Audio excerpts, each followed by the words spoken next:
All right, hello Dr. Reed. Let's start my last pedagogy video for methods this semester. I decided I'm gonna give mock first lesson to my friend Jason. Jason, how much musical experience have you had before this? None. None. Cool. I figured it would be good to, last time I picked someone in the music department who had a little bit of music knowledge. I figured I'd choose someone who's completely new coming into the subject and try and teach them on their first lesson. So, do you know anything about a brass instrument so far? No. No? Okay, cool. All right. Well, I guess we can open up the case first. In your case, you're gonna have your trombone's gonna come in 3 pieces. You're gonna have slide down like that. So it has threads on here. That's eventually how you're gonna get it on the instrument. And then you have your bell piece, which again, this is where it has the thread to screw it in. And then this, perhaps the most important part of the instrument, the mouthpiece. See how it's much wider? Yeah. I was explaining. Yes. Okay. Now first, I'll say, how do you feel? Like, what do you feel? Do you feel like you have a good lung capacity? Like, do you feel like you have enough breath support? Yeah. All right. You got a pretty decent lung, I'd say. We're gonna test it because it's a lot harder to blow into on an instrument than just like this. Yeah, so let's do breathing exercises to warm up. I'm just gonna have 4 going. Just go in for 4.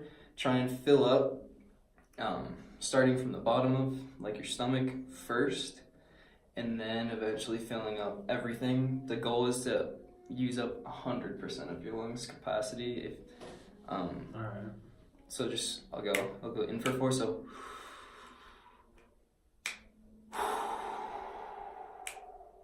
So you try it, ready? Right. 1, 2, ready, go. Inhale.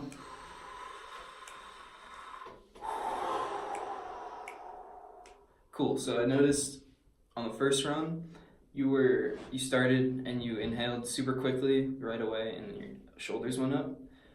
Think about inhaling more slow, because it's not about how much air you're gonna get in isn't about how much you're sucking in at a time. It's just about how much you can really overinflate your lungs, and then the airspeed is better used like exhaling. So just think about a nice slow inhale for 4, like.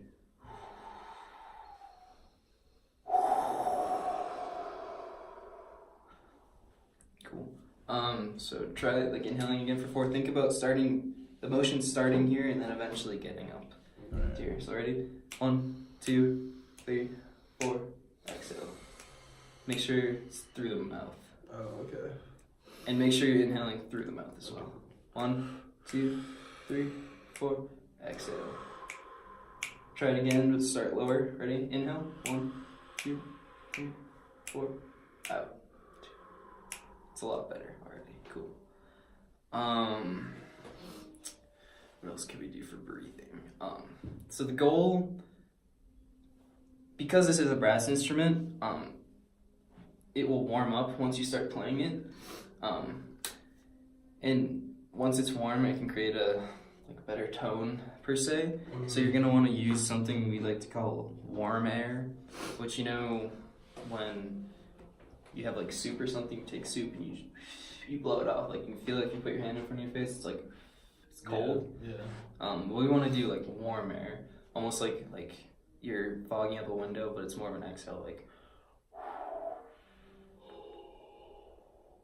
Yeah. So I think I see. feel the difference of blowing onto your hand and then breathing into your hand.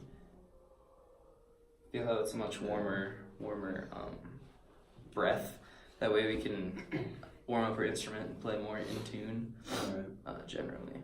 Cool. Now we'll talk about the most important piece, which is the mouthpiece. So mouthpiece on a trombone, since it is a lower register instrument, it's going to be a lot wider in the cup size and I believe depth too. Okay. The main part, this is just called the cup, and then this is the shank. A lot of the times with brass, we actually play on the mouthpiece first, just so that we can feel what, in reality, this is what is producing the actual sound, and your horns truly just amplifying what's happening in here with your lips and the buzzing. So it's really important to get a good solid tone on this first and then translate it to the instrument, because this is really the basis of everything you're doing. So yeah, feel that, look at it, it's pretty heavy. It's heavy, yeah. And then sometimes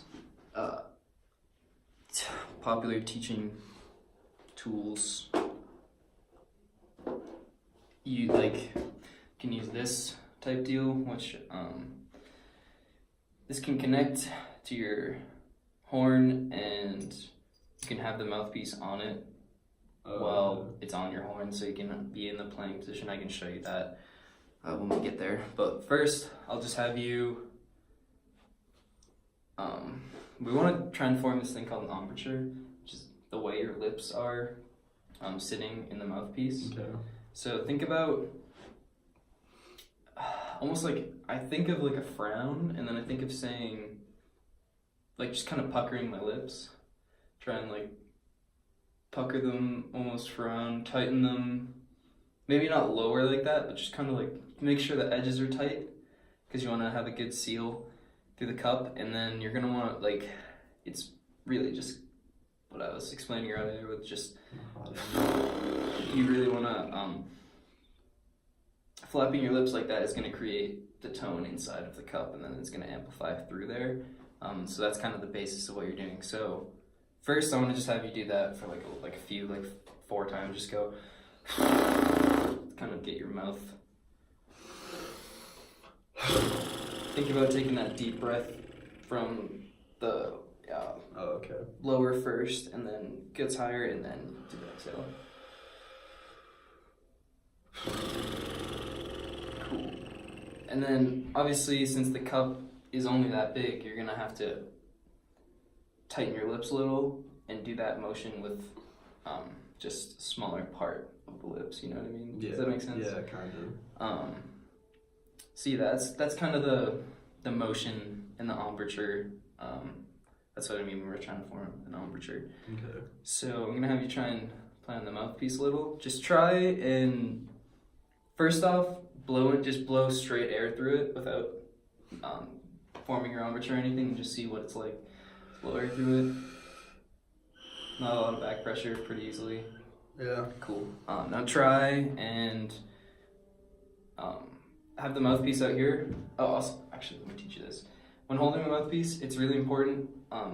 You don't want to really hold it up here on the shank, because when you're pushing it on your lips, it'll create a ton of back pressure, and you're sandwiching your lip, which is very soft tissue, against teeth and brass or other type of metal, which just kind of can flatten it, and then you can injure yourself as well. It'll just kind of not work. So what I want you to do when holding this is hold it by the shank down by the bottom, just so that there's less back pressure. And then what I want you to do now is to form your embouchure, and then slowly bring it to your mouth and see if a sound will come out once you reach your lips. Think about taking a quality inhale, and then go for it as long as you can.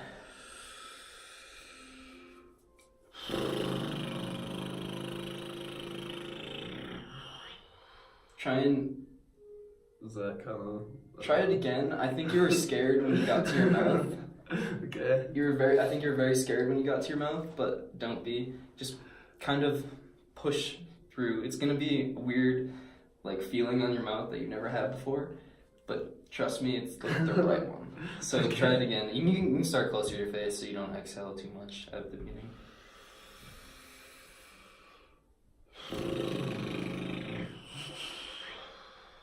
Okay, so I think the problem you're having is you're keeping your lips a little too much, like.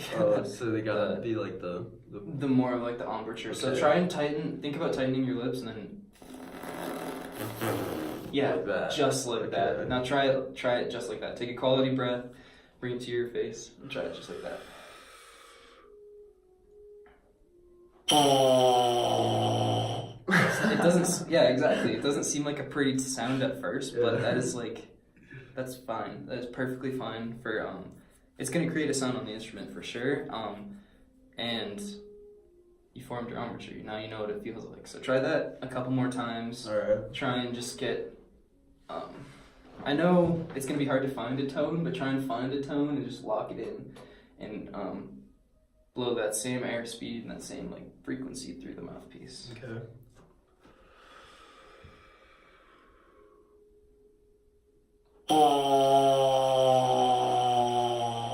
Wow, that's actually really good. Really? That's much better than I could play on the mouthpiece the first time. So, but now you know kind of what your embouchure needs to feel like, what the mouthpiece feels like kinda in your mouth. It's like what the it amount feels of like. breath that you actually have to use is still gonna go up as we put it on the instrument. But yeah, cool. Let's try this. We'll try these things called sirens. So if you wanna, you're actually kind of in a pretty high register right now, which is kind of cool. When brass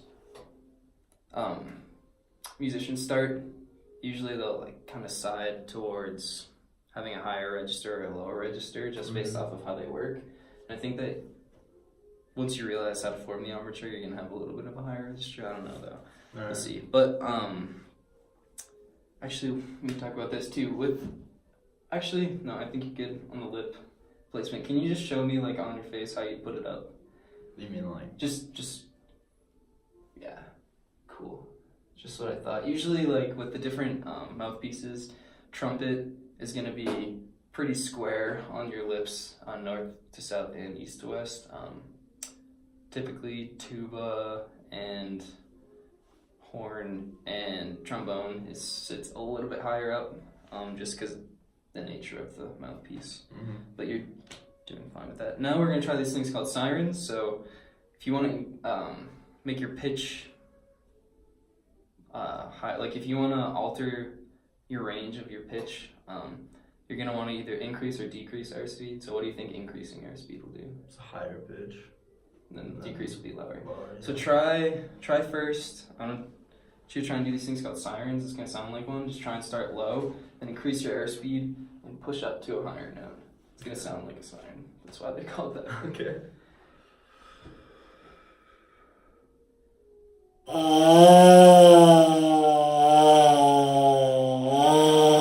Cool. So you got. Yeah, I think you did it on a much like smaller scale. I think you had a bunch of like, if it was like a map, you'd be like, you went up and then down and up and down like that. Yeah. So try and just start with a lower tone and then really, I'm not gonna say tighten because I don't want you to get like tension in your body, but think about tightening your embouchure a little and just pushing a lot more air than you think to get up to the higher note. So try the low to high siren again.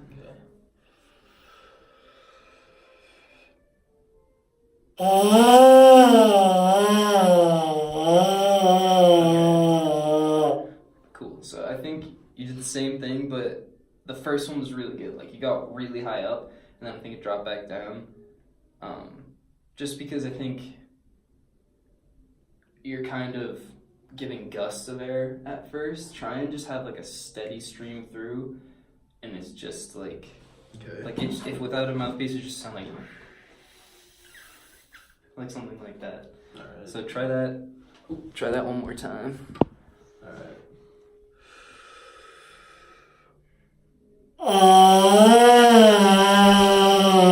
Alright, I think that one was better too. I think you went, like, it took longer to get up higher. So now I want you to try to go from high to low. So think about having a tighter embouchure at first, or not tighter, but like a more focused embouchure, more faster air at the beginning, and then slow it down gradually. Okay.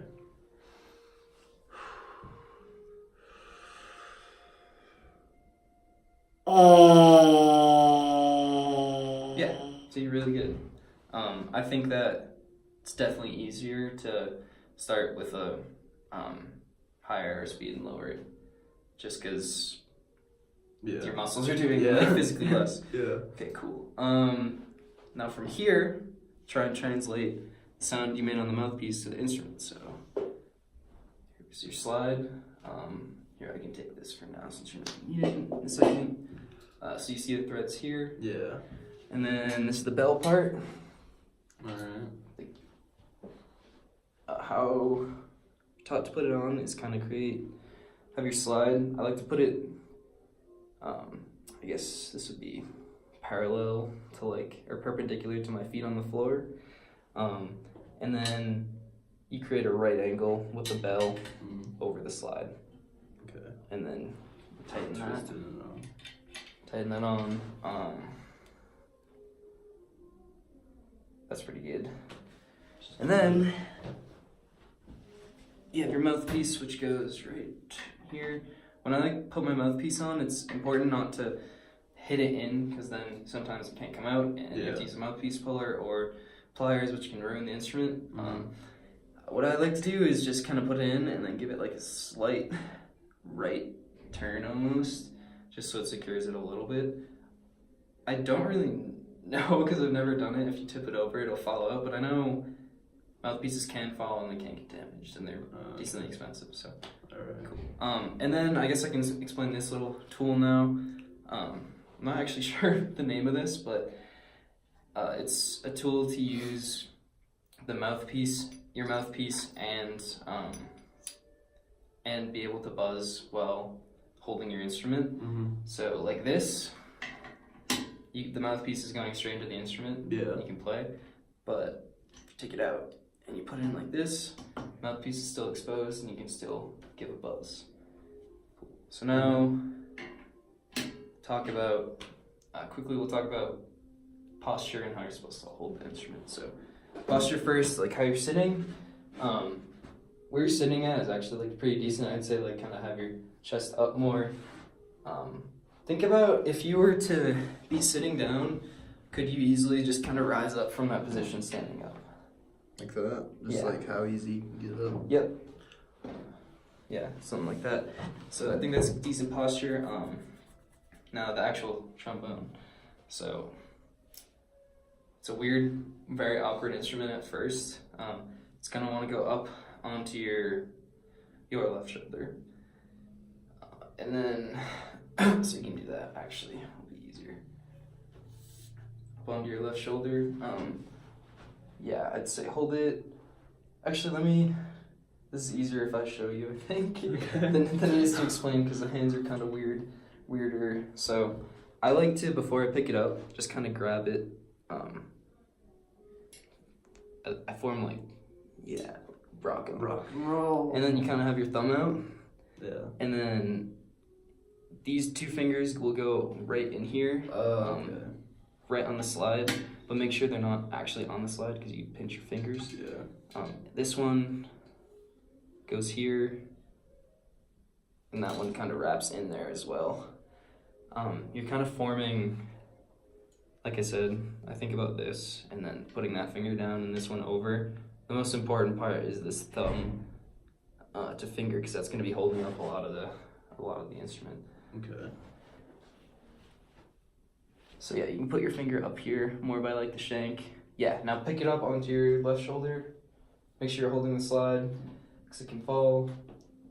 Cool. Now just bring it up to your mouth for a second. Cool. Make sure when your neck's kind of like this, make sure when you're playing, you're bringing the instrument to you. Here, let me pull your thing off the wall for a second, just so because it has a little clearance behind your head. Oh, yeah. So bring it up again. Sweet. I think that's pretty good. Maybe like a little bit higher of an angle on your face, just so the mouthpiece isn't awkwardly sitting. And then we'll talk about this hand. A lot of the other people in my methods class have explained it as being very Italian. So think about holding the slide like almost as lightly as you can, because you want to be doing, I'd say get this finger up here. Yeah. And then just get a feeling for how the thing slides up and down. It's super, super easy, right? Yeah. Cool. Cool. Now I think we can start try and make a sound on the instrument if you're ready. All right. So think about, try and just make a mental checklist of everything that we've talked about. So starting with easiest thing, posture. So right now you look pretty good. Think about how you're sitting upright. Think about the most important thing is the breath you're gonna take. Think about that, and then how big it is, how much air you have to put through. Think about your embouchure, and think about just no tension anywhere. Think about trying to be like as relaxed as you can. But yeah, you can try it. All right. Just give her a toot.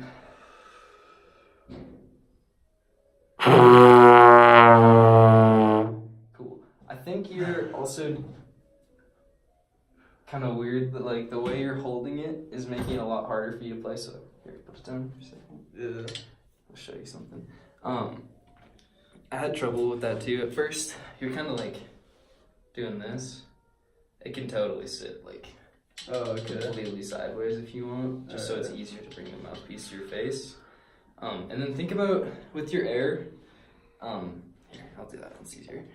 With your air, think about you like to push super fast, and then just kind of like it kind of dies almost. Yeah. Think about if you had like a piece of paper right here, you're trying to push this like all the way to that wall with the same amount of force and like pressure, like even as it's going backwards. So just think about that concept, but I think you're taking a very good breath. Okay. So I don't know how to hold this again. think about this again. Yeah. Like that. Get your pinky in here. Put your finger up here. like that. Yep. And then very Italian in the right hand. Yeah.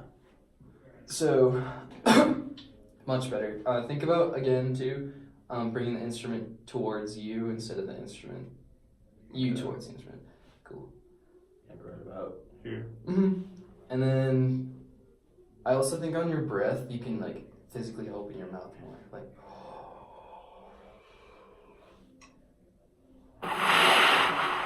See, you didn't form the embouchure. Yeah. Okay. Cool. So think about taking that big of a breath, starting it lower, because I think you start in your shoulders again, and just think about forming the embouchure and just blowing.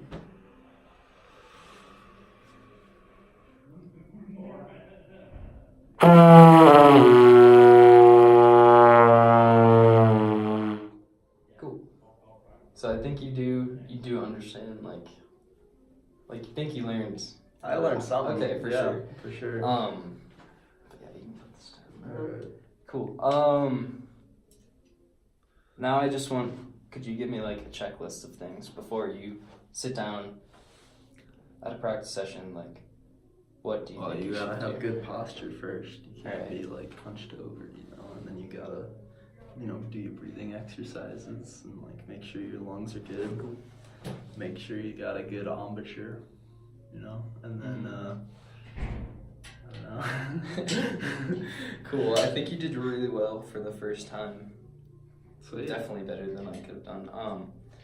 And then the last part, the most important part of the lesson is making sure that your horn goes back in your case safely. Yeah. So I like to put this little connector thing here so that it stays together. Unthread it here. Horn part comes off. And that's put in this side of the case. And then this one goes here. Make sure you strap everything in. And then it's also important between lessons, if the instrument does come out and it does get damaged, that it gets told to like your teacher right away, so that it can be fixed. But yeah, great job. Cool. Good job. Good teacher.